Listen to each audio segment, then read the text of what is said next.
ಪ್ರೀತಿ 10ನೇ ತರಗತಿ ವಿದ್ಯಾರ್ಥಿಗಳಿಗೆ ಇಂದಿನ ಕನ್ನಡ ಪಾಠಕ್ಕೆ ಆತ್ಮೀಯ ಸ್ವಾಗತ. ಮಕ್ಕಳೇ, ನಾನಿವತ್ತು ಆಯ್ಕೆ ಮಾಡಿಕೊಂಡಿರ್ತಕ್ಕಂಥ ಪದ್ಯ ನಿಮ್ಮ 10ನೇ ತರಗತಿ ಪ್ರಥಮ ಭಾಷೆ ಕನ್ನಡದ ಬರ್ತಕ್ಕಂಥ ಅಕ್ಕಿ ಹಾರುತ್ತಿದೆ ನೋಡಿದ್ದೀರಾ. ಎರಡನೇ ಪದ್ಯವನ್ನ ನಾನು ನಿಮ್ಗೆ ಇವತ್ತು ಆಯ್ಕೆ ಮಾಡ್ಕೊಂಡಿದ್ದೀನಿ. ಇದು ಬರೆದಂತ ಕವಿ ಅಕ್ಕಿ ಹಾರುತ್ತಿದೆ ನೋಡಿದ್ದೀರಾ. ಈ ಪದ್ಯವನ್ನ ಬರೆದಂತ ಕವಿ ನಮ್ಮ ಕನ್ನಡಕ್ಕೆ ಸಿಕ್ಕಂತ ವರ ಕವಿ ಅಂಬಿಕಾ ತನಯ ದತ್ತ ಎಂಬ ಕಾವ್ಯನಾಮದಿಂದ ಪ್ರಸಿದ್ಧಿಯಾಗಿರ್ತಕ್ಕಂಥ ದರಾ ಬೇಂದ್ರೆಯವರು ಈ ಚಂದದ ಭಾವಗೀತೆಯನ್ನ ಬರೆದಿದ್ದಾರೆ.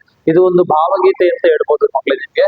ಇದನ್ನ ಬರೆದಿರ್ತಕ್ಕಂಥ ಕವಿ ವರ ಕವಿ ಆಗಿರ್ತಕ್ಕಂಥ ದರಾ ಬೇಂದ್ರೆ. ದರಾ ಬೇಂದ್ರೆಯವರ ಪೂರ್ಣ ಹೆಸರು ದತ್ತಾತ್ರೇಯ ರಾಮಚಂದ್ರ ಬೇಂದ್ರೆ.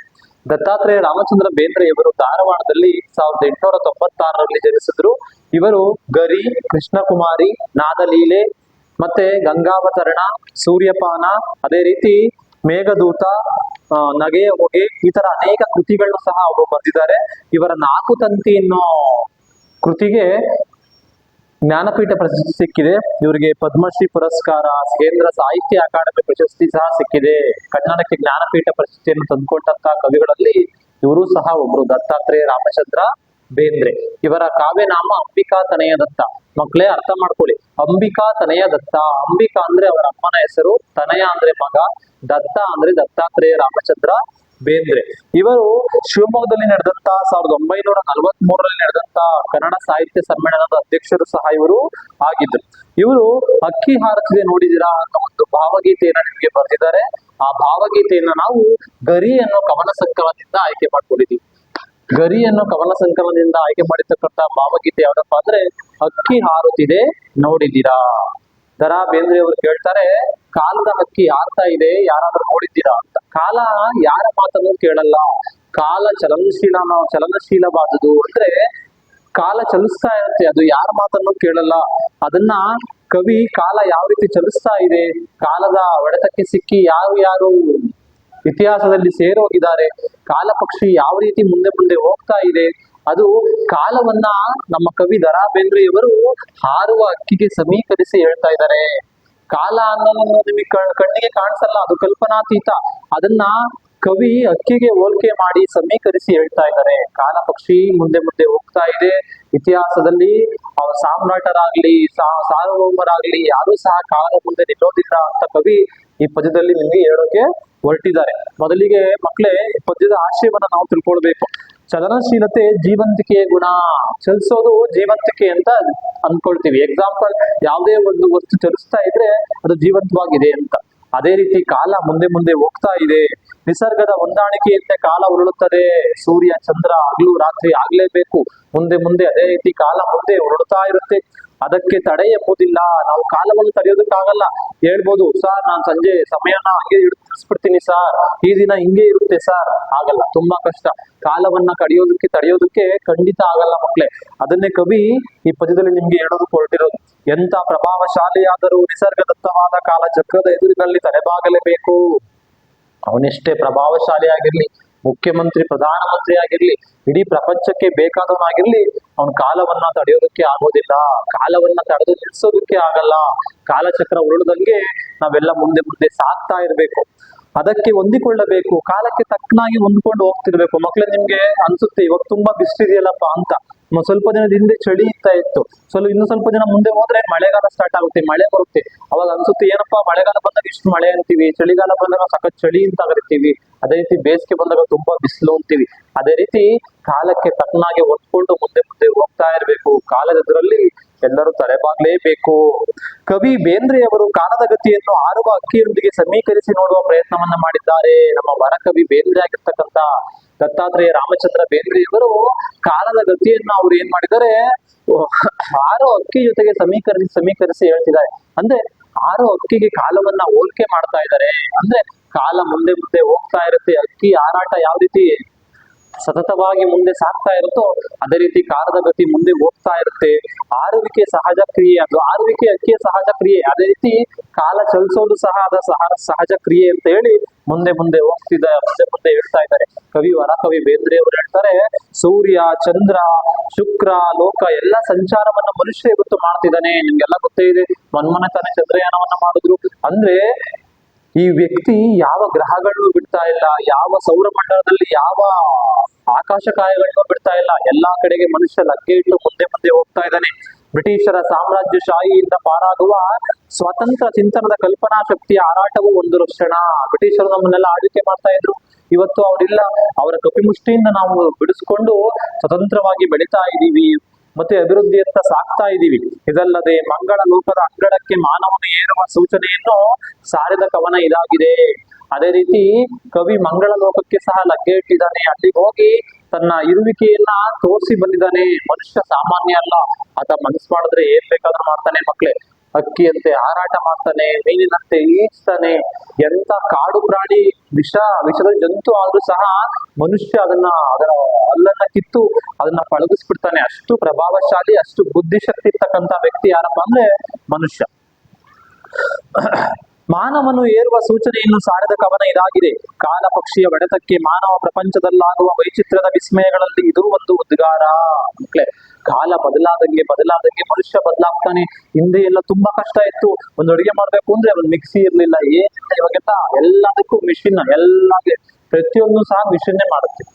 ಎಷ್ಟು ಈಸಿ ಕೆಲಸ ಮಾಡ್ಕೊಂಡಿದ್ದಾನೆ ಅಂದ್ರೆ ಬಟ್ಟೆನೂ ಸಹ ಮನುಷ್ಯ ಒಗೆಯಲ್ಲ, ಎಷ್ಟು ಈಸಿ. ಮನುಷ್ಯನಿಗೆ ಒಂದೇ ಕಡಿಮೆ ಇರೋದು ಏನಪ್ಪಾ ಅಂದ್ರೆ ಅವ್ನು ಊಟ ಮಾಡೋದಕ್ಕೆ ಕೈ ತುತ್ತು ತಗೊಂಡು ತಿನ್ಸ್ಬೇಕು, ಅದೊಂದೇ ಬಾಕಿ ಇರೋದು. ಅದೊಂದೇ ಆಗ್ಬಿಟ್ರೆ ಎಲ್ಲ ಮನುಷ್ಯನಿಗೆ ಎಲ್ಲ ಬರೀ ಇತ್ತೀಚೆಗಂತೂ ರೋಬೋ ಟೀಚರ್ಗೆಲ್ಲ ಟೀಚರ್ಗಳೆಲ್ಲ ಬರ್ತಾ ಇದ್ದಾರೆ. ಅಂದ್ರೆ ಮುಂದೆ ನಮ್ ಕೆಲಸನೂ ಸಹ ಕಡಿಮೆ ಆಗುತ್ತೆ, ಅದಕ್ಕೂ ಸಹ ಮಿಷನ್ಗಳು ಬಂದ್ಬಿಡ್ತವೆ ಅಂತ. ಪ್ರತಿಯೊಂದು ಸಹ ಮನುಷ್ಯ ಇವತ್ತು ಮಿಷನ್ಗಳನ್ನೇ ಎಲ್ಲವನ್ನು ಮಾಡ್ತಾ ಇದ್ದಾನೆ. ಅಂದ್ರೆ ಕಾಲ ಬದಲಾಗ್ತಾ ಇದೆ. ನಿಮ್ಮ ಅಜ್ಜಿ ತಾತ ಮುತ್ತಜ್ಜಿ ಕಾಲನೇ ಬೇರೆ, ಇವಾಗಿರ್ತಕ್ಕಂಥ ಕಾಲನೇ ಬೇರೆ. ಕಾಲ ಒಂದೇ, ಮನುಷ್ಯ ಬದಲಾಗ್ತಾ ಇದ್ದಾನೆ. ಕಾಲ ಹೋದಾಗೆ ಮನುಷ್ಯ ಬದಲಾವಣೆಯ ಪ್ರಗತಿಯತ್ತ ಮುಂದೆ ಮುಂದೆ ಹೋಗ್ತಾ ಇದ್ದಾನೆ. ಅದನ್ನೇ ಕವಿ ದ.ರಾ. ಬೇಂದ್ರೆಯವರು ಈ ಪದ್ಯದಲ್ಲಿ ನಿಮ್ಗೆ ಹೇಳೋದಕ್ಕೆ ಹೊರಟಿರೋದು. ಈ ಪದ್ಯದ ಹೆಸರೇ ಬಂದು ಹಕ್ಕಿ ಹಾರುತ್ತಿದೆ ನೋಡಿದೀರಾ. ನಮ್ಮ ವಿಡಿಯೋಗಳಲ್ಲಿ ಈ ಪದ್ಯವನ್ನ ಯಾವ ರೀತಿ ಹೇಳ್ಬೇಕು ಅಂತ ಒಂದು ವಿಡಿಯೋವನ್ನ ಮಾಡಿದ್ದೀನಿ, ಅದನ್ನ ನೋಡ್ಕೊಳ್ಳಿ. ಆ ರೀತಿ ಓದ್ಕೊಂಡ್ರೆ ನಿಮ್ ಪರೀಕ್ಷಾ ದೃಷ್ಟಿಯಿಂದ ನಿಮ್ಗೆ ತುಂಬಾ ಈಸಿ ಅಂತ ಅನಿಸುತ್ತೆ. ದ.ರಾ. ಬೇಂದ್ರೆ ನವೋದಯ ಕಾಲದ ಸಾಹಿತ್ಯ ಪ್ರಕಾರಗಳಲ್ಲಿ ಭಾವಗೀತೆ ಮೊದಲನೆಯದು. ನಮ್ಮ ಕನ್ನಡ ಸಾಹಿತ್ಯ ಪರಂಪರೆಯಲ್ಲಿ ಬರ್ತಕ್ಕಂಥ ನವೋದಯ ಸಾಹಿತ್ಯ ಪರಂಪರೆಯಲ್ಲಿ ಬರ್ತಕ್ಕಂಥ ಭಾವಗೀತೆ ಸಾಹಿತ್ಯ ಪ್ರಕಾರಗಳಲ್ಲಿ ಈ ಪದ್ಯ ಒಂದು ಸಹ ಒಂದು. ಹಕ್ಕಿ ಹಾರುತ್ತಿದೆ ನೋಡಿದ್ದೀರಾ. ವ್ಯಕ್ತಿಯೋರ್ವ ಯಾವುದಾದರೂ ಒಂದು ಸಮಯದಲ್ಲಿ ನೋಡಿದ, ಕೇಳಿದ, ಅನುಭವಿಸಿದ ನೋವು ನಲಿವುಗಳಿಗೆ ಮೂರ್ತ ರೂಪ ನೀಡುವುದು ಸುಲಭದ ಕೆಲಸವಲ್ಲ. ವ್ಯಕ್ತಿ ಯಾವುದೋ ಒಂದು ಸಮಯದಲ್ಲಿ ಏನಾದ್ರೂ ಒಂದು ಕೇಳಿರ್ತಾನೆ, ನೋಡಿರ್ತಾನೆ, ಅದಕ್ಕೆ ಮೂರ್ತ ರೂಪ ಕೊಟ್ಟು ಅದನ್ನ ಬರವಣಿಗೆಯ ಆದಿಯನ್ನ ಹಿಡಿಯೋದು ತುಂಬಾ ಕಷ್ಟ. ಅಂತ ಕೆಲಸವನ್ನ ಯಾರಪ್ಪ ಮಾಡಿದ್ದಾರೆ ಅಂದ್ರೆ ದ.ರಾ. ಬೇಂದ್ರೆಯವರು ಮಾಡಿದ್ದಾರೆ. ಪ್ರತಿಭಾವಂತರಿಂದ ಮಾತ್ರ ಆಗುವಂತದ್ದು, ಪ್ರತಿಭಾವಂತರಿಂದ ಮಾತ್ರ ಈ ಕೆಲಸ ಆಗೋದು. ಅಂತ ಪ್ರತಿಭಾವಂತ ವ್ಯಕ್ತಿ ಯಾರಪ್ಪ ಅಂದ್ರೆ ದ.ರಾ. ಬೇಂದ್ರೆ. ದತ್ತಾತ್ರೇಯ ರಾಮಚಂದ್ರ ಬೇಂದ್ರೆಯವರು ಅವ್ರ ಮಗ ಸತ್ತಾಗ ಮನೆಗೆ ಬಂದಾಗ ಅವರ ಹೆಂಡತಿಯ ಮುಖವನ್ನ ನೋಡಿ ಅಲ್ಲೇ ಒಂದು ಭಾವಗೀತೆಯನ್ನ ಅವರು ಸೃಷ್ಟಿ ಮಾಡೋದಂತೆ. ಅಂತ ಮಹಾಕವಿ, ವರಕವಿ ಯಾರಪ್ಪ ಅಂದ್ರೆ ದ.ರಾ. ಬೇಂದ್ರೆಯವರು. ಇಂತಹ ಭಾವಗೀತೆ ವೈಯಕ್ತಿಕ ನೆಲೆಯಲ್ಲಿದ್ದು ಸಾರ್ವತ್ರಿಕ ಮನ್ನಣೆಯನ್ನು ಪಡೆಯುತ್ತಿದ್ದರೆ ಭಾವಗೀತೆಯ ಸೊಗಸು ಮತ್ತಷ್ಟು ಹೆಚ್ಚುತ್ತದೆ. ನೋಡಿ, ಅದು ಒಂದು ವೈಯಕ್ತಿಕವಾಗಿದ್ದು ಅದು 4 ಜನಕ್ಕೆ ಉಪಯೋಗವಾಗ್ತಕ್ಕಂಥ, 4 ಜನ ಮೆಚ್ಕೊಳ್ತಕ್ಕಂಥ ಭಾವಗೀತೆಯಾಗಿ ಹೊರಹೊಮ್ಮಿದ್ರೆ ಆ ಭಾವಗೀತೆಗೆ ಒಂದು ಸಾರ್ಥಕತೆ ದೊರೆಯುತ್ತೆ. ಭಾವಗೀತೆ ಧ್ವನಿಪೂರ್ಣವಾಗಿದ್ದರೆ ಗೀತೆಯ ಸೌಂದರ್ಯಕ್ಕೆ ಮತ್ತಷ್ಟು ಮೆರುಗು ಬರುತ್ತದೆ. ಭಾವಗೀತೆಯನ್ನ ಎಲ್ಲಾ ಮಕ್ಕಳು ಆಡುವಂತಾದ್ರೆ ಆ ಭಾವಗೀತೆಗೆ ಇನ್ನೊಂದು ಮೆರುಗು ಸಹ ಸಿಗುತ್ತೆ. ಇಂತಹ ಭಾವಗೀತೆಯನ್ನು ನಿಮ್ಗೆ ಪರಿಚಯಿಸಿದರೆ ಆ ಪರಿಚಯಿಸಿರ್ತಕ್ಕಂಥ ಭಾವಗೀತೆಯನ್ನೇ ಹಕ್ಕಿ ಹಾರುತ್ತಿದೆ ನೋಡಿದಿರಾ. ಎಲ್ಲಿ ವರಕವಿ ಬೇಂದ್ರೆಯವರು ಕಾಲವನ್ನ ಹಾರುವ ಹಕ್ಕಿಗೆ ಹೋಲಿಕೆ ಮಾಡಿ ಹೇಳ್ತಾ ಇದ್ದಾರೆ. ಕಾಲ ಮುಂದೆ ಮುಂದೆ ಹೋಗ್ತಾ ಇದೆ, ನಾವು ನಮ್ಮ ಕೆಲಸವನ್ನ ಮುಗಿಸಿ ಮುಂದೆ ಹೋಗ್ಬೇಕು ಅನ್ನೋದಷ್ಟೇ ವರಕವಿ ಬೇಂದ್ರೆಯವರ ಆಶಯವಾಗಿದೆ. ಪದ್ಯ ನೋಡ್ಕೊಳ್ಳಿ ಮಕ್ಕಳೇ. ಇರುಳಿರುಳಡಿದು ದಿನ ದಿನ ಬೆಳಗ್ಗೆ ಸುತ್ತಮುತ್ತಲು ಮೇಲಕ್ಕೆ ಕೆಳಗೆ ಗಾವುದ ಮುಂದೆ ಎವೆತೆರೆ ದಿಕ್ಕುವ ಹೊತ್ತಿನ ಒಳಗೆ ಹಕ್ಕಿ ಹಾರುತ್ತಿದೆ ನೋಡಿದಿರಾ, ಹಕ್ಕಿ ಹಾರುತ್ತಿದೆ ನೋಡಿದಿರಾ. ಕರಿನೆರೆ ಬಣ್ಣದ ಪುಚ್ಚಗಳುಂಟು, ಬಿಳಿವಳೆ ಬಣ್ಣದ ಗರಿಗರಿಯುಂಟು, ಕೆನ್ನನ ಹೊನ್ನನ ಬಣ್ಣಗಳ ರೆಕ್ಕೆಗಳೆರಡು ಪಕ್ಕದಲ್ಲುಂಟು, ಹಕ್ಕಿ ಹಾರುತ್ತಿದೆ ನೋಡಿದಿರಾ, ಹಕ್ಕಿ ಹಾರುತ್ತಿದೆ ನೋಡಿದಿರಾ. ಒಂದು ಸ್ಟ್ಯಾಂಡನ್ನೇ ಓದ್ತಾ ನಿಮ್ಗೆ ವಿವರಣೆ ಕೊಡ್ತಾ ಹೋಗ್ತೀನಿ, ಅರ್ಥ ಮಾಡ್ಕೊಳ್ಳಿ, ಈಸಿಯಾಗಿ ಅರ್ಥ ಮಾಡ್ಕೊಳ್ಳಿ. ಇರುಳಿರುಳಡಿದು ದಿನ ದಿನ ಬೆಳಗ್ಗೆ. ಇರುಳುಗಳು ಅಂದ್ರೆ ರಾತ್ರಿಗಳು ಹೋಗ್ತಾ ಇದಾವೆ. ಬೆಳಗ್ಗೆ ಅಂದ್ರೆ ಬೆಳಕರಿತಾ ಇದೆ, ಬೆಳಕು ಬರ್ತಾ ಇದೆ. ದಿನ ದಿನ ಹಗಲು ರಾತ್ರಿ ಉಂಟಾಗ್ತಾ ಇರ್ತವೆ. ಗೊತ್ತಲ್ಲ ಮಕ್ಳು ನಿಮ್ಗೆ, ದಿನ ಅಂದ್ರೆ ಒಂದು ಹಗಲು ಬರುತ್ತೆ ಮತ್ತೆ ರಾತ್ರಿ ಬರುತ್ತೆ, ಹಗಲು ರಾತ್ರಿ ಹಿಂಗೆ ಹೋಗ್ತಾ ಇರುತ್ತೆ. ಇರುಳಿರುಳಡಿದು ದಿನ ದಿನ ಬೆಳಗ್ಗೆ, ಕತ್ತಲೆ ಕಳೆದು ಬೆಳಕು ಬರ್ತಾ ಇದೆ. ಸುತ್ತ ಮುತ್ತ ಮೇಲೆ ಕೆಳಗೆ ಎಲ್ಲಾ ಕಡೆ ಗಾವುದ ಗಾವುದ ಗಾವುದ ಮುಂದೆ ಮುಂದೆ ಮುಂದೆ ಕಾಲ ಪಕ್ಷಿ ಏನ್ ಮಾಡ್ತಾ ಇದೆ, ಮುಂದೆ ಮುಂದೆ ಹೋಗ್ತಾ ಇದೆ. ಅದು ಯಾರ ಮಾತನ್ನು ಕೇಳೋದಿಲ್ಲ. ಸ್ವಲ್ಪ ಇರಪ್ಪ ನೀನು ಇವತ್ತು ಬೆಳಗ್ಗೆ 9 ಗಂಟೆ ಆಗ್ಬೇಡ, ಇನ್ನೊಂದು ಅರ್ಧ ಗಂಟೆ ಆದ್ಮೇಲೆ ಆಗಪ್ಪ ಅಂದ್ರೆ ಆಗುತ್ತೆ ಅದು? ಇಲ್ಲ, ಖಂಡಿತ ಇಲ್ಲ ಮಕ್ಕಳೇ. ಕಾಲ ಪಕ್ಷಿ ಮುಂದೆ ಮುಂದೆ ಹೋಗ್ತಾ ಇರುತ್ತೆ. ಹಗಲು ರಾತ್ರಿ ಅದನ್ನ ಮುಂದೆ ದಾಟ್ಕೊಂಡು ಸುತ್ತ ಮುತ್ತ ಮೇಲೆ ಕೆಳಗೆ ಎಲ್ಲಾ ಕಡೆ ಅದರ ಬಾಹುಗಳನ್ನ ಚಾಚ್ಕೊಂಡು ಕಾಲ ಪಕ್ಷಿ ಮುಂದೆ ಮುಂದೆ ಹೋಗ್ತಾ ಇದೆ. ಗಾವುದ ಗಾವುದ ಗಾವುದ ಮುಂದೆ ಮುಂದೆ ಮುಂದೆ ದಾಪುಗಾಲನ್ನ ಹಾಕೊಂಡು ಮುಂದೆ ಮುಂದೆ ಹೋಗ್ತಾ ಇದೆ. ಎವೆ ತೆರೆ ದಿಕ್ಕುವ ಹೊತ್ತಿನ ಒಳಗೆ ಆ ಪಕ್ಷಿ ಯಾವ ವೇಗದಲ್ಲಿ ಹೋಗ್ತಾ ಇದೆಯಪ್ಪ ಅಂದ್ರೆ, ಎವೆ ಅಂದ್ರೆ ಕಣ್ಣುಗಳು, ಕಣ್ಣುಗಳನ್ನ ಮುಚ್ಚಿ ಕಣ್ಣನ್ನ ಬಿಡೋಷ್ಟರಲ್ಲಿ ಮುಂದೆ ಮುಂದೆ ಹೋಗ್ತಾ ಇದೆ ಆ ಪಕ್ಷಿ, ಕಾಲ ಪಕ್ಷಿ. ಹಕ್ಕಿ ಹಾರುತ್ತಿದೆ ನೋಡಿದಿರಾ, ಹಕ್ಕಿ ಹಾರುತ್ತಿದೆ ನೋಡಿದಿರಾ. ಇಂಥ ಕಾಲ ಪಕ್ಷಿನ ನೀವು ನೋಡಿದ್ರ ಮಕ್ಕಳೇ ಅಂತ ಕೇಳ್ತಿದ್ದಾರೆ ಯಾರು? ಕವಿ ದ ರಾ ಬೇಂದ್ರೆಯವರು. ഇരുಳಾಗ್ತಾ ಇದೆ, ಹಗಲು ಬರ್ತಾ ಇದೆ, ಕಣ್ಣು ಮುಚ್ಚಿ ಕಣ್ಣನ್ನ ಬಿಡೋ ಅಷ್ಟರಲ್ಲಿ ಸುತ್ತ ಮುತ್ತ ಮೇಲೆ ಕೆಳಗೆ ಗಾವುದ ಗಾವುದ ಅಂದ್ರೆ ದಾಪುಗಾಲನ್ನ ಹಾಕೊಂಡು ಮುಂದೆ ಮುಂದೆ ಹೋಗ್ತಾ ಇದೆ. ಇಂಥ ಹಕ್ಕಿಯನ್ನ ನೀವು ನೋಡಿದ್ರ ಮಕ್ಕಳೇ ಅಂತ ಕವಿ ಹೇಳ್ತಾರೆ. ಯಾರಪ್ಪ ಅಂದ್ರೆ ಅವರು ದ ರಾ ಬೇಂದ್ರೆ. ಮುಂದೆ ಕರಿನೆರೆ ಬಣ್ಣದ ಪುಚ್ಚಗಳುಂಟು, ಬಿಳಿವಳೆ ಬಣ್ಣದ ಗರಿಗರಿಯುಂಟು. ಆ ಪಕ್ಷಿಗೆ 2 ರೆಕ್ಕೆಗಳಿದಾವೆ. ಆ 2 ರೆಕ್ಕೆಗಳು ಯಾವ್ದಪ್ಪ ಅಂದ್ರೆ ಕರಿ ಮತ್ತೆ ನೆರೆ. ಕರಿ ನಿಮ್ಗೆಲ್ಲ ಗೊತ್ತೇ ಇದೆ. ಕರಿ ಅಂದ್ರೆ ಕಪ್ಪು ಬಣ್ಣ, ನೆರೆ ಅಂದ್ರೆ ಬಿಳಿ ಬಣ್ಣ. ಕರಿ ಮತ್ತೆ ಬಿಳಿ ಎರಡು, ಒಂದ್ ಕಡೆ ಕಪ್ಪು ಒಂದ್ ಕಡೆ ಬಿಳಿ ಬಣ್ಣದ ರೆಕ್ಕೆಗಳನ್ನ ಅದು ಸಿಕ್ಕಿಸ್ಕೊಂಡು ಮುಂದೆ ಮುಂದೆ ಹೋಗ್ತಾ ಇದೆ ಮಕ್ಕಳೇ. ಕೆನ್ನನ ಒಂದನ ಬಣ್ಣ ಬಣ್ಣಗಳ ರೆಕ್ಕೆಗಳೆರಡು ಪಕ್ಕದಲ್ಲುಂಟು. ಕೆನ್ನನ ಅಂದ್ರೆ ಕೆಂಪು, ಒಂದು ಅಂದ್ರೆ ಬೆಳೆಯುವತಕ್ಕಂತ ಬಣ್ಣ. ಅವನ್ನೆಲ್ಲ ಆ ತರ ಬಣ್ಣಗಳ ರೆಕ್ಕೆಗಳನ್ನ ಸಿಕ್ಕಿಸ್ಕೊಂಡು ಕಾಲ ಪಕ್ಷಿ ಮುಂದೆ ಮುಂದೆ ಹೋಗ್ತಾ ಇದೆ. ಕೆನ್ನನ ಒಂದಿನ ಅಂದ್ರೆ ಮಕ್ಕಳೇ ಸೂರ್ಯಾಸ್ತ ಮತ್ತೆ ಸೂರ್ಯೋದಯ. ಅಂದ್ರೆ ಕಾಲ ಪಕ್ಷಿ ಉರುಳಬೇಕು, ಕಾಲ ಮುಂದೆ ಸಾಗ್ಬೇಕು ಅಂದ್ರೆ ಹಗಲು ರಾತ್ರಿ ಉಂಟಾಗ್ಲೇಬೇಕು, ಸೂರ್ಯಾಸ್ತ ಆಗ್ಬೇಕು, ಸೂರ್ಯೋದಯ ಆಗ್ಲೇಬೇಕು. ರಾತ್ರಿ ಕಳೆದ್ಮೇಲೆ ಹಗಲು ಬರ್ಲೇಬೇಕು. ಅದೇ ರೀತಿ ಕಾಲ ಪಕ್ಷಿ ಅದನ್ನೆಲ್ಲ ಹೋಲಿಕೆ ಮಾಡ್ಕೊಂಡು ಮುಂದೆ ಮುಂದೆ ಹೋಗ್ತಾ ಇದೆ. ಕಾಲ ಪಕ್ಷಿಗೆ 2 ರೆಕ್ಕೆಗಳಿದಾವೆ, ಒಂದ್ ಕಡೆ ಕಪ್ಪು ಒಂದ್ ಕಡೆ ಬಿಳಿ. ಅದ್ರ ಸಂಕೇತ ಏನಪ್ಪಾ ಅಂದ್ರೆ ಹಗಲು ಮತ್ತೆ ರಾತ್ರಿ ಅಂತ. ನೀಲ ಮೇಘ ಮಂಡಲ ಸಮ ಬಣ್ಣ ಅಂತ ಕಾಲ ಪಕ್ಷಿಯನ್ನ ನೋಡಿದೀರಾ? ಹಕ್ಕಿ ಹಾರುತ್ತಿದೆ ನೋಡಿದ್ದೀರಾ? ಹಕ್ಕಿ ಹಾರುತ್ತಿದೆ ನೋಡಿದ್ದೀರಾ? ನೀಲ ಮೇಘ ಮಂಡಲ ಸಮ ಬಣ್ಣ. ಕಾಲ ಪಕ್ಷಿ ಆಕಾಶವನ್ನ 2 ಭಾಗಗಳನ್ನಾಗಿ ಮಾಡ್ಕೊಂಡು, ನೀಲ ಮೇಘ ಅಂದ್ರೆ ಆಕಾಶವನ್ನ 2 ಬಣ್ಣಗಳನ್ನಾಗಿ ಮಾಡ್ಕೊಂಡು ಮುಗಿಲಿಗೆ ರೆಕ್ಕೆಗಳು ಹೊಡೆದವು ಅಣ್ಣ. ರೆಕ್ಕೆಯನ್ನ ಮುಗಿಲಿಗೆ ಆಕಾಶಕ್ಕೆ ಚಾಚ್ಕೊಂಡು ಮುಂದೆ ಮುಂದೆ ಹೋಗ್ತಾ ಇದೆ. ಚಿಕ್ಕೆಯ ಮಾಲೆಯ ಸಿಕ್ಕಿಸಿಕೊಂಡು, ಅದು ಮಾಲೆಯನ್ನು ಸಹ ಹಾಕೊಂಡಿದೆ. ಯಾವುದರ ಮಾಲೆ ಅಂದ್ರೆ ಚಿಕ್ಕೆಗಳ ಮಾಲೆ. ಚಿಕ್ಕೆಗಳು ಅಂದ್ರೆ ಮಕ್ಕಳೇ ಸ್ಟಾರ್ಸ್. ಅವುಗಳನ್ನ ನಕ್ಷತ್ರಗಳನ್ನ ಮಾಲೆಯನ್ನಾಗಿ ಹಾಕೊಂಡು ಮುಂದೆ ಮುಂದೆ ಹೋಗ್ತಾ ಇದೆ. ಸೂರ್ಯ ಚಂದ್ರರನ್ನು ಮಾಡಿದೆ ಕಣ್ಣ. ಸೂರ್ಯ ಮತ್ತೆ ಚಂದ್ರರನ್ನ 2 ಕಣ್ಣುಗಳನ್ನ ಹಾಕಿಸ್ಕೊಂಡು ಮುಂದೆ ಮುಂದೆ ಹೋಗ್ತಿದೆ. ಮಕ್ಕಳೇ ನಿಮಗೆ ಕೇಳ್ತಾರೆ ಕಾಲ ಪಕ್ಷಿ ಯಾವುದನ್ನ ತಮ್ಮ ಕಣ್ಣುಗಳನ್ನ ಹಾಕಿಸ್ಕೊಂಡಿದೆ ಅಂದ್ರೆ ಸೂರ್ಯ ಮತ್ತೆ ಚಂದ್ರರನ್ನ 2 ಕಣ್ಣುಗಳನ್ನ ಹಾಕಿಸ್ಕೊಂಡು ಕಾಲ ಪಕ್ಷಿ ಮುಂದೆ ಮುಂದೆ ಹೋಗ್ತಾ ಇದೆ. ಅದು ಚಿಕ್ಕೆಯ ಮಾಲೆಯನ್ನ ಹಾಕೊಂಡು ಮುಂದೆ ಮುಂದೆ ಸಾಕ್ತಾ ಇದೆ. ಅಂದ್ರೆ ಹಗಲು ರಾತ್ರಿ ಕಾಲದ ಸಂಕೇತ. ನಕ್ಷತ್ರಗಳನ್ನ ಕೊರಳಿಗೆ ಮಾಲೆಯನ್ನ ಹಾಕೊಂಡು ಕಾಲ ಪಕ್ಷಿ ಮುಂದೆ ಹೋಗ್ತಾ ಇದೆ. ಸೂರ್ಯ ಚಂದ್ರರನ್ನು ಮಾಡಿದೆ ಕಣ್ಣ, ಹಕ್ಕಿ ಹಾರುತ್ತಿದೆ ನೋಡಿದಿರಾ? ಹಕ್ಕಿ ಹಾರುತ್ತಿದೆ ನೋಡಿದಿರಾ? ಇಂಥ ಕಾಲ ಪಕ್ಷಿ ಹಾರ್ತಾ ಇದೆ, ನೀವೇನಾದ್ರೂ ನೋಡಿದಿರಾ ಮಕ್ಕಳೇ ಅಂತ ಕವಿ ಹೇಳ್ತಾರೆ. ಯಾರಪ್ಪ ಅಂದ್ರೆ ದ ರಾ ಬೇಂದ್ರೆಯವರು. ರಾಜ್ಯದ ಸಾಮ್ರಾಜ್ಯದ ತೆನೆ ಹೊಕ್ಕಿ. ಕಾಲ ಪಕ್ಷಿಯ ಮುಂದೆ ಯಾರೂ ಸಹ ನಿಲ್ಲಲ್ಲ, ಎಲ್ಲರೂ ಸಹ ನಶ್ವರ. ಈ ಜೀವನನೇ ಶಾಶ್ವತ ಅಲ್ಲ ಅಂತ ಹೇಳ್ತಾರೆ. ಯಾರು? ದ ರಾ ಬೇಂದ್ರೆಯವರು. ಯಾಕಪ್ಪ ಅಂದ್ರೆ ಕಾಲ ಪಕ್ಷಿ ಎದುರಿಗೆ ಯಾರೂ ಸಹ ನಿಲ್ಲಲ್ಲ. ರಾಜ್ಯದ ಸಾಮ್ರಾಜ್ಯದ ತೆನೆ ಹೊಕ್ಕಿ. ರಾಜ್ಯಗಳು, ಸಾಮ್ರಾಜ್ಯಗಳು ಎಲ್ಲವೂ ಸಹ ಇವತ್ತು ನಶಿಸಿ ಹೋಗಿದಾವೆ. ಮಕ್ಕಳ ನಿಮ್ಗೆಲ್ಲ ಚೆನ್ನಾಗಿ ಗೊತ್ತಿದೆ. ಇವತ್ತು ಹಾಳಾಗಿರ್ತಕ್ಕಂಥ ಹಂಪಿಯಲ್ಲಿ ಹಿಂದೆ ಒಂದು ಕಾಲದಲ್ಲಿ ವಿಜಯನಗರ ಸಂಸ್ಥಾನ ಆಳ್ವಿಕೆ ಮಾಡ್ತಾ ಇತ್ತು.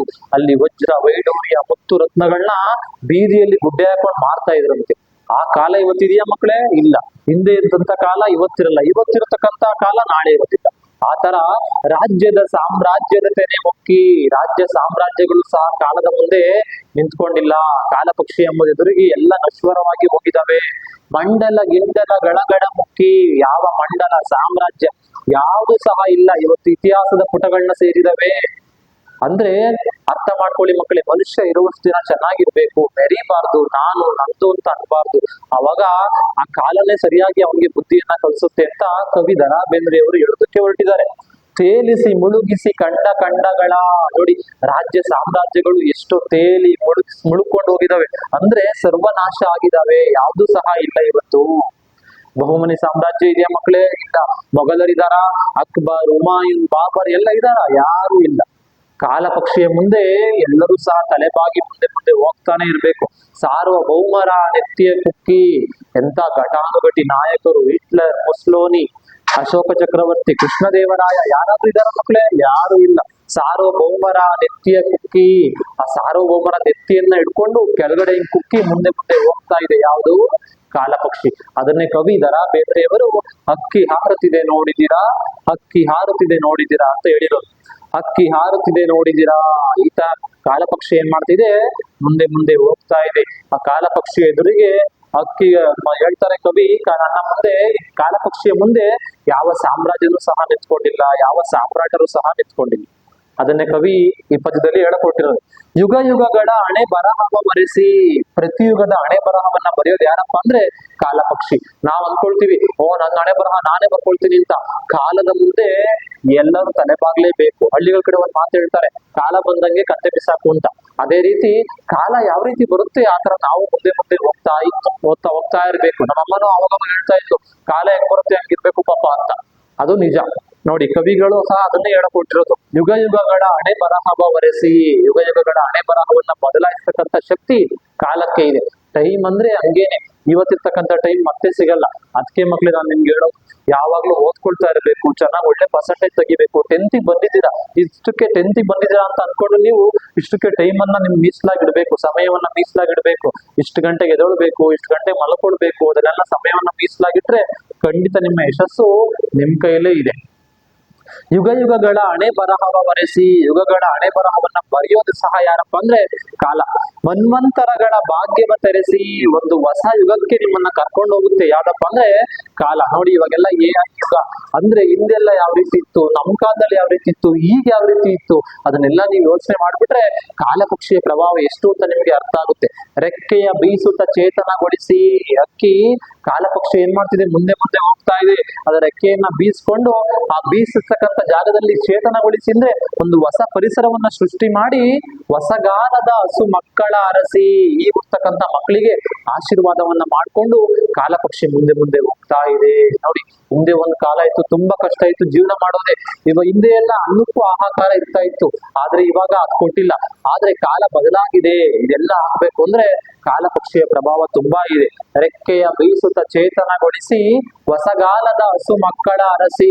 ರೆಕ್ಕೆಯನ್ನ ಬೀಸ್ಕೊಂಡು ನಮ್ಗೆಲ್ಲ ಚೇತನಾಂಶ ಶಕ್ತಿಯನ್ನ ಕೊಟ್ಟು ಮುಂದೆ ಮುಂದೆ ಕಾಲ ಪಕ್ಷಿ ಹೋಗ್ತಾ ಇದೆ. ಮತ್ತೆ ಈಗ ಹುಡ್ತಕ್ಕಂಥ ಮಕ್ಕಳಿಗೆ ಕಾಲ ಪಕ್ಷಿ ಏನ್ ಮಾಡ್ತಿದೆ?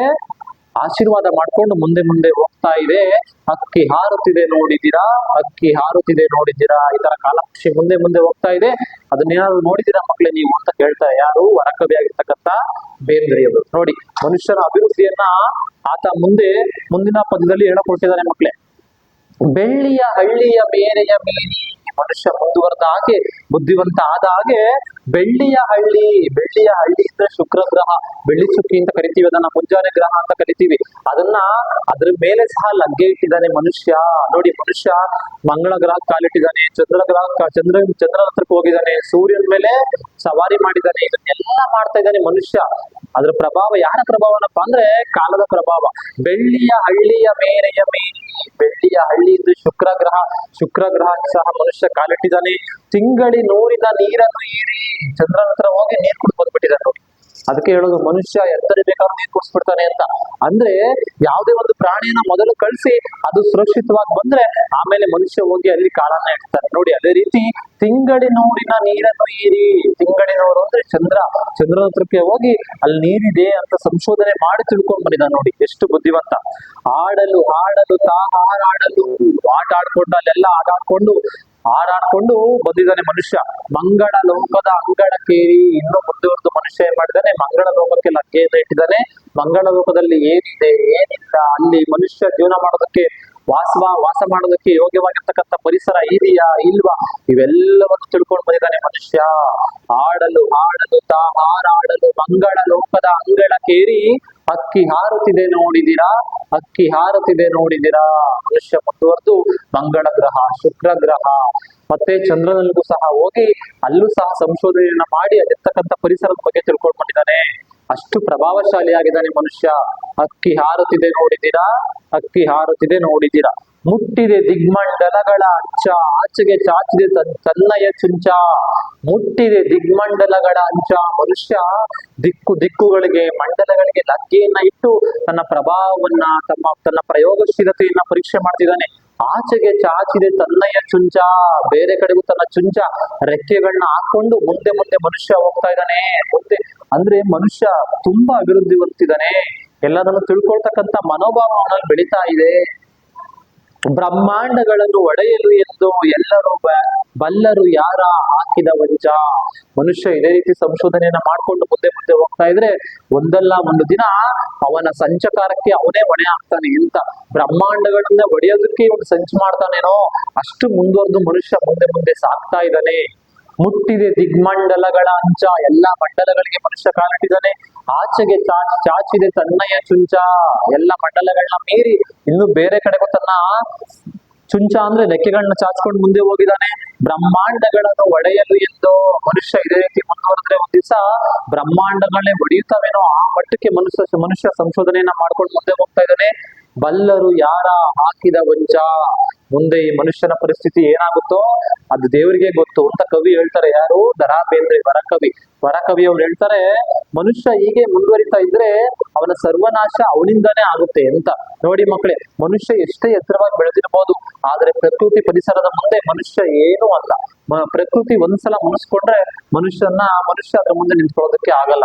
ಅದನ್ನೇ ದ.ರಾ ಬೇಂದ್ರೆ ಅವ್ರು ಹೇಳಿಕೊಟ್ಟಿರೋದು, ಬ್ರಹ್ಮಾಂಡಗಳನ್ನು ಒಡೆಯಲು ಎಂದು ಬಲ್ಲರು ಯಾರ ಹಾಕಿದ ವಂಚ. ಹೆಚ್ಚು ಕಡಿಮೆ ಮನುಷ್ಯ ಮಾಡ್ತಿರ್ತಕ್ಕಂಥದ್ದು ಬ್ರಹ್ಮಾಂಡಗಳನ್ನ ಹೊಡಿಬೇಕು ಅಂತ ಈ ತರ ಮಾಡ್ತಿದ್ದಾನೆ. ಇದೇ ಒಂದ್ ದಿವಸ ಅವನಿಗೆ ಏನಾಗುತ್ತೆ, ಮುಳುವಾಗುತ್ತೆ ಅಂತ. ಮನುಷ್ಯ ಎಷ್ಟೇ ಪ್ರಭಾವಶಾಲಿಯಾಗಿ ಬೆಳೆದಿದ್ರು ಸಹ ಮನುಷ್ಯ ಪ್ರಕೃತಿಗೆ ಬೆಲೆಯನ್ನ ಕೊಡ್ಲೇಬೇಕು. ಅವನೇನಾದ್ರು ಪ್ರಕೃತಿಯನ್ನ ನಿರಾಕರಿಸಿದ್ರೆ, ಪ್ರಕೃತಿಯನ್ನ ತುಂಬಾ ಕೆಟ್ಟದಾಗಿ ನಡೆಸ್ಕೊಂಡ್ರೆ ಅವನಿಗೆ ಒಂದ್ ದಿವಸ ಸಾವು ಕಟ್ಟಿಟ್ಟ ಬುತ್ತಿ. ಹಕ್ಕಿ ಹಾರುತ್ತಿದೆ ನೋಡಿದ್ದೀರಾ, ಹಕ್ಕಿ ಹಾರುತ್ತಿದೆ ನೋಡಿದ್ದೀರಾ. ಪ್ರಕೃತಿಯ ಮುಂದೆ ಮನುಷ್ಯ ಏನೂ ಅಲ್ಲ. ಪ್ರಕೃತಿ ಒಂದ್ಸಲ ಮುನಿಸ್ಕೊಂಡ್ರೆ ಅವನ್ಗೆ ಪ್ರಕೃತಿಯ ಮುಂದೆ ಮನುಷ್ಯ ಯಾವತ್ತೂ ನಿಲ್ಲೋದಕ್ಕಾಗಲ್ಲ ಅನ್ನೋದನ್ನ ಕವಿ ದ.ರಾ ಬೇಂದ್ರೆಯವರು ಪ್ರಸ್ತುತ ಪದ್ಯ ಭಾಗದಲ್ಲಿ ತುಂಬಾ ಚಂದವಾಗಿ ಕಟ್ಕೊಟ್ಟಿದ್ದಾರೆ ಮಕ್ಕಳೇ. ಇದು ಬರೆದಿರ್ತಕ್ಕಂಥ ಕವಿ ದ.ರಾ ಬೇಂದ್ರೆ, ದತ್ತಾತ್ರೇಯ ರಾಮಚಂದ್ರ ಬೇಂದ್ರೆ, ಅಂಬಿಕಾ ತನಯ ದತ್ತ. ಅವ್ರು ಹುಟ್ಟಿದ್ದು ಧಾರವಾಡದಲ್ಲಿ 1896. ಕವಿ ಪರೀಕ್ಷೆಗೆ ಕೇಳ್ತಾರೆ, ತುಂಬಾ ಈಸಿಯಾಗಿ ಬರಿಬಹುದು. ನೀಲ ಮೇಘ ಮಂಡಲ ಸಮ ಬಣ್ಣ, ಮುಗಿಲಿಗೆ ರೆಕ್ಕೆಗಳು ಒಡೆದವು ಅಣ್ಣ. ಆ ಸ್ಟ್ಯಾಂಜವನ್ನ ಓದ್ಕೊಳ್ಳಿ. ತುಂಬಾ ಈಸಿ, ಕಷ್ಟ ಅಂತ ಅನ್ಕೊಳ್ಬೇಡಿ. ತುಂಬಾ ಈಸಿಯಾಗಿ ನಿಮ್ಗೆ ಯಾವ್ದಾದ್ರು ಲೆಸನ್ ಅರ್ಥ ಆಗಿಲ್ಲ ಅಂದ್ರೆ ಅರ್ಥ ಮಾಡಿಸ್ಕೊಡ್ತೀನಿ. ಅದನ್ನ ನಿಮ್ಗೆ ಯಾವ್ದು ಅರ್ಥ ಆಗಿಲ್ಲ ಕಮೆಂಟ್ ಬಾಕ್ಸ್ ಅಲ್ಲಿ ಕಮೆಂಟ್ ಮಾಡಿ. ಈ ಪದ್ಯನ ಚೆನ್ನಾಗಿ ಓದ್ಕೊಳ್ಳಿ. ಧನ್ಯವಾದಗಳು ಮಕ್ಕಳೇ.